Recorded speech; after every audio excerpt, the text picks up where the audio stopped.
Bag গুছিয়ে ৫ টাকার ticket কেটে ট্রেন ধরে সোজা শিয়ালদা।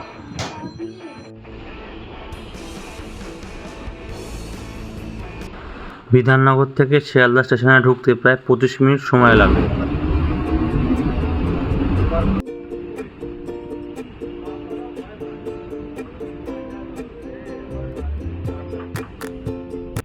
নারকেলডাঙ্গা কাঠশেড হয়ে গাড়ি ঢিকুর ঢিকুর করতে করতে যখন শিয়ালদায় ঢুকলো তখন প্রায় রাত্রি ১০টা ৫৭। শিয়ালদা তো নেমে পড়লাম, এবার যাব বাস ধরতে ধর্মতলায়।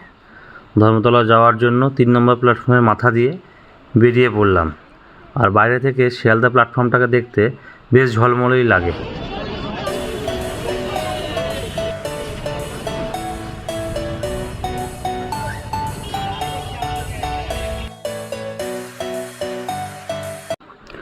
আর এদিকে দেরি হয়ে যাওয়ায় রাতে শিয়ালদা থেকে ধর্মতলা যাওয়ার বাস পাওয়া যায় না, তাই অগত্যা ট্যাক্সি ধরতে হলো, যার ভাড়া নিল মাথা পিছু ১০ টাকা করে।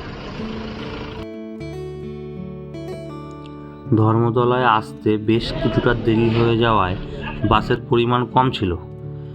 আজকে আমরা দীঘায় যাব স্টেট বাসে করে, যার ভাড়া মাথা পিছু ১৪৫ টাকা।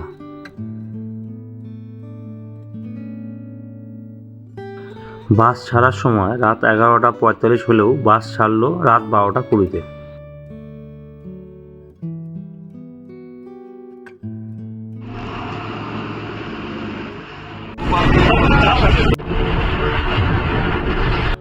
ঘড়ির কাঁটায় যখন রাত ২টো তখন গাড়ি নন্দকুমারে পৌঁছালো। ১০ মিনিট বিরতি দিয়ে গাড়ি আবার চলতে শুরু করলো, এবার একটু সরু রাস্তা দিয়ে। তার মধ্যে দেখা দিল বৃষ্টির, যার অনুভূতি সম্পূর্ণ আলাদা।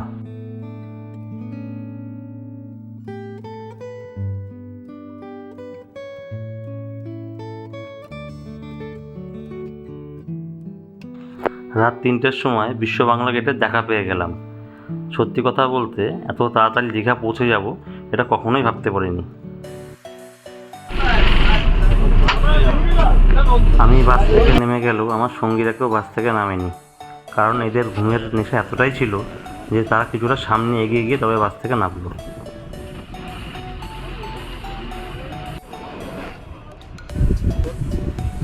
দীঘাতে এর আগে বহুবার আসলেও স্টেট বাসে করে এই প্রথম। বাসে ওঠার আগে ভাবছিলাম বাস কেমন হবে। আসলে আমরা অনেকেই নাক ছিটকাই এই বাসের নাম শুনলে পড়ে, কিন্তু অন্য যে কোনো বেসরকারি বাসের থেকে এই বাসের অনেক বেশি আরামদায়ক। লেগ স্পেস থাকে পর্যাপ্ত পরিমাণ।